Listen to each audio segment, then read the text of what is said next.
Assalamualaikum warahmatullahi wabarakatuh. Nama saya Rasyad Muhammad Faisal dari kelas 10 MIPA 1. Nah guys, sebelum kita bermulai bercerita, tak kalah pentingnya kita mengingat bahwa ada sebuah peristiwa. Pada tanggal 6 Agustus 1945, Amerika Serikat menjatuhkan bom atom di Hiroshima. Dan pada tanggal 9 Agustus, Amerika Serikat kembali menjatuhkan bom atom di Nagasaki. Dan saat-saat inilah membuat Jepang terdesak dan hingga menyerah tanpa syarat. Oke guys, pada tanggal 14 Agustus 1945, Jepang menyerah tanpa syarat. Dan kekalahan Jepang ini sangat-sangat dirahasiakan oleh Kaisar Jepang. Sangat-sangat memang benar-benar dirahasiakan, sampai seluruh stasiun radio itu disegel guys. Disegel. Akhirnya kenyataannya stasiun radio itu disiarkan di stasiun di Indonesia. Lalu Sultan Syahrir pun mendengar. Nah, saat inilah detik-detik proklamasi. Nah, setelah Sultan Syahrir mendengar, awalnya pagi-pagi ini Sultan Syahrir lagi sedang bersiap-siap, ya rutinitas pagi ini kan, biasalah. Akhirnya Sultan Syahrir duduk di luar sambil minum kopi, membaca koran, sambil mendengarkan radio. Setelah sekian dengan waktu jarak beberapa menit kemudian, terdengarlah bahwa Jepang menyerah tanpa syarat. Akhirnya Sultan Syahrir berhenti dari membaca korannya, tutupkan korannya dan mendekatkan kepalanya ke radio, bahwa Jepang memang benar-benar menyerah tanpa syarat kepada sekutu karena desakan oleh Amerika, dan jatuhnya bom atom di Hiroshima dan Nagasaki membuat Jepang untuk menarik kembali angkatan armada perangnya untuk kembali ke Jepang, karena keadaannya lagi sedang sangat parah di sana. Setelah sehari mendengar kekalahan Jepang, Sultan Syahrir pun langsung pergi menuju ke tempat rapatnya golongan muda, yang mana pada saat itu golongan muda itu lagi sedang mengadakan rapat mengenai tentang masalah Jepang menyerah tanpa syarat ini. Ternyata bukan Sultan Syahrir aja, sudah ada orang-orang lain yang sudah mendengar, dan mereka pun berusaha rapat berunding gimana caranya untuk kita memproklamasikan kemerdekaan ini. Akhirnya sehari setelah mendengar itu, Sultan Syahrir datang ke tempatnya golongan muda. Oh ya guys, golongan muda ini adalah salah satu golongan yang dijuluki sebagai golongannya terpelajar guys. Golongan muda itu adalah golongannya orang terpelajar, seperti golongannya Soekarni, golongannya, ya pokoknya golongan orang terpelajar lah guys ya. Ya akhirnya setelah datanglah Sultan Syahrir berunding, berusaha.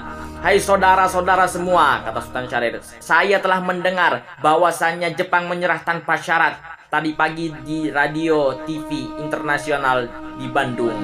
Oleh karena itu terjadilah sebuah kekosongan wilayah. Nah, keesokan harinya, tanggal 15 Agustus 1945, Hairun Sabah, Sultan Syahrir, Wikana, dan Darus datang menemui Insinyur Soekarno atau Bung Karno di kediamannya, yaitu di Jalan Pegangsaan nomor 56 Jakarta Timur. Mereka datang dengan maksud ingin menyampaikan berita-berita dan menyampaikan hasil keputusan rapat. Jadi yang keempat orang ini, Hairun Sabah, Sultan Syahrir, Wikana, dan Darus adalah golongan muda.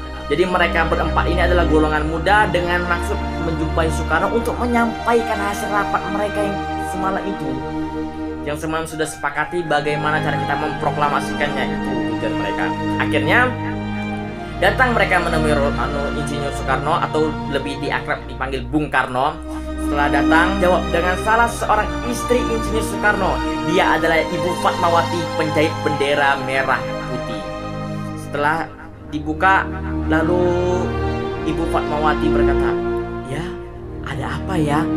Lalu Sultan Syahrir bilang, "Kami ingin bertemu Bung Karno karena ada suatu hal yang kami bicarakan dan sangat penting." Oke, sebentar. Nah, saat itu Insinyur Soekarno lagi sedang membaca koran. Membaca koran ya rutinitas sehari-hari ya guys ya. Zaman dulu kan membaca koran itu beritanya kan. Baca koran sambil duduk, pakai peci. Akhirnya Fatmawati datang. "Mas, itu ada yang mau ketemu." Yaudah, jadi siap-siaplah mereka berdua ini. Setelah siap-siap, Insinyur Soekarno siap-siap untuk menemui mereka. Akhirnya golongan pemuda ini disuruh masuk ke rumah Soekarno. disuruh masuk, baru Insinyur Soekarno bertanya, apa tujuan dan gerangan saudara-saudara sekalian datang ke sini? Lalu Sultan Syahrir pun berkata, saya telah mendengar bahwa Jepang menyerah kepada sekutu tanpa syarat, dan itu telah disiarkan di radio TV Internasional London. Dan waktu itu saya berada di Bandung, dan kami semua telah mengadakan rapat dan semuanya menyetujui bahwa Bung Karno dan Bung Hatta mempersiapkan kemerdekaan dan memproklamasikan segera mungkin. Lalu jawaban Bung Karno, kita tidak bisa begitu saja, karena ini harus kita bahas di sidang PPKI. Lalu jawaban itu ditepis dengan Sultan Syahrir, kita tidak bisa masuk di sidang PPKI Bung, karena itu adalah pemberian dari negara lain. Lalu Bung Karno berkata, bukan begitu, karena PPKI adalah tugasnya untuk mempersiapkan kemerdekaan Indonesia. Lalu ada salah seorang yang bertanya kepada Insinyur Soekarno, apakah kita harus menunggu janji Jepang untuk memerdekakan negara ini? Kita tidak bisa Bung, kita harus bangkit, kita harus berjurumus bersama-sama. Kita bisa Bung. Soekarno tidak ingin memproklamasikan secara langsung, karena itu akan menimbulkan suatu hal-hal yang tidak diinginkan. Oleh karena itu, mereka golongan muda pun memutuskan untuk undur diri dulu. Jadi setelah mereka undur diri, Insinyur Soekarno memanggil golongan tua untuk datang ke kediamannya dan kembali membahas tentang kemerdekaan ini. Dan mereka golongan tua pun sepakat nih guys, untuk ini dibicarakan di sidang PPKI. Dan akhirnya mereka semua bersepakat. Akan tetapi golongan muda pulang dengan wajah dan kesal, dengan karena mempertahankan keyakinan mereka supaya untuk memproklamasikan ini secara tepat dan jelas. Akhirnya memang ada benarnya, emang benar nih guys, golongan muda ini memproklamasikan secara cepat karena mereka tidak mau menunggu lama-lama. Akan tetapi tidak sepahaman dengan Insinyur Soekarno. Insinyur Soekarno ingin menyampaikan rapat ini di sidang PPKI, dan sidang PPKI itu tanggal 18 Agustus 1945 guys. Meski berat hati dengan keputusan Insinyur Soekarno, para pemuda ini tidak mudah putus asa secara langsung guys. Mereka tetap berusaha dan mereka mengusulkan dan mereka kembali rapat lagi bagaimana caranya untuk memproklamasikan kemerdekaan ini. Dan akhirnya salah satu dari mereka sepakat untuk mengasingkan Insinyur Soekarno dan Muhammad Hatta ke Rengas Dengklok.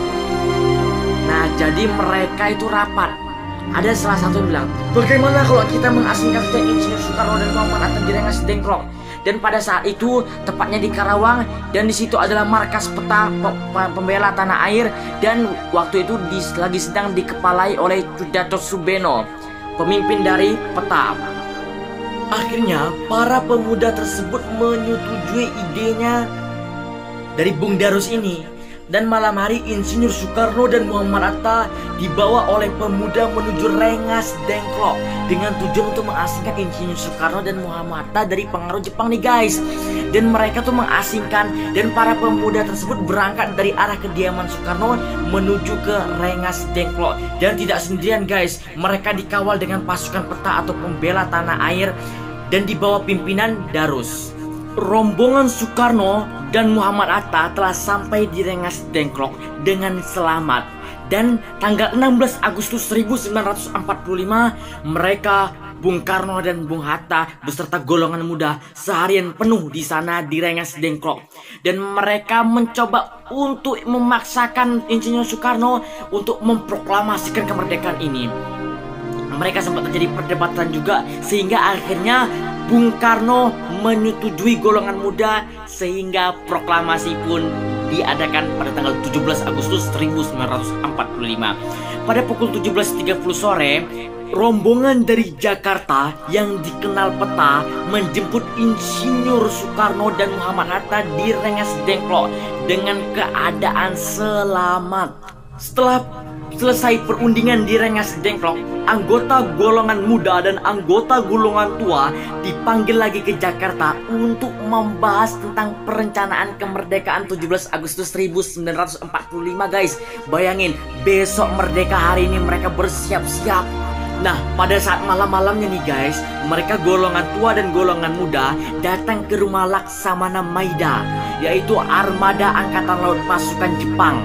Dan mereka meminta keputusan di sana dan sekaligus meminta alat persiapan. Disitulah di rumah Laksamana Maida lah teks proklamasi diketik. Nah guys, jadi pada malam ini Insinyur Soekarno datang ke rumah Laksamana Maida. Ya, silakan masuk, kata Laksamana Maida.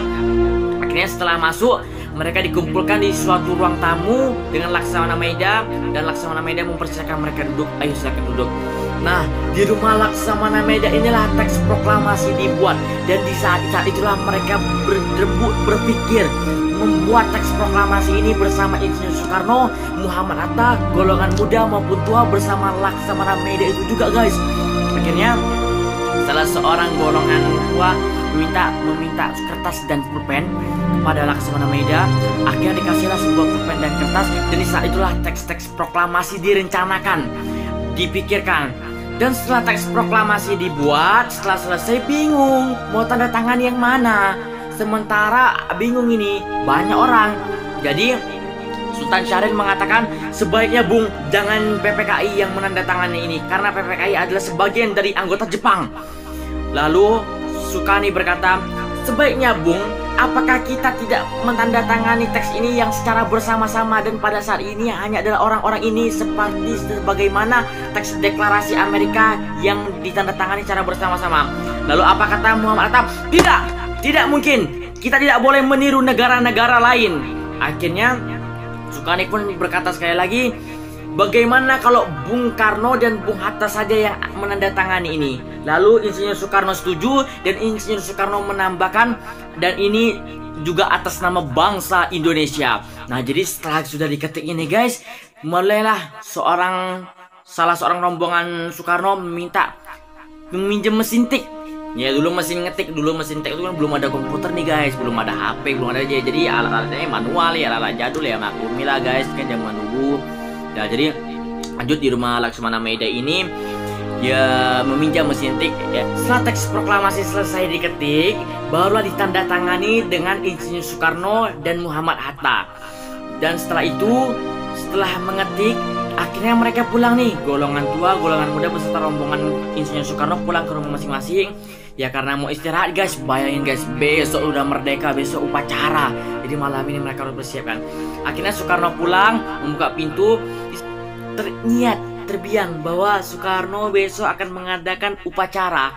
Jadi Bu, besok Bapak akan membacakan teks proklamasi sekaligus menyanyikan lagu Indonesia Raya dan karangan W.R. Supratman. Lalu Fatmawati bertanya, oh iya Pak, apakah kita belum punya bendera? Bagaimana jika kita belum punya bendera sementara lagu sudah kita punya? Lalu apa kata Insinyur Soekarno? Oh ya Bu, lupa. Singkat cerita, akhirnya di rumah Insinyur Soekarno itu hanya ada kain merah dan kain putih guys. Saking tidak adanya kain, hanya ada kain merah dan kain putih. Akhirnya disatukanlah dengan Ibu Fatmawati dan diberi nama bendera itu menjadi Sang Saka Merah Putih. Dan saat bendera itu berada di Monas sampai saat sekarang ini, itu adalah bendera pertama Republik Indonesia yang dijahit dari tangan sendiri guys. Bayangin guys, betapa kerasnya, betapa susahnya para pahlawan-pahlawan kita berjuang demi menaikkan bendera, hanya sebuah bendera saja membutuhkan waktu beribu-ribu tahun, beratus-ratus tahun, bahkan dibutuhkan pengorbanan yang banyak.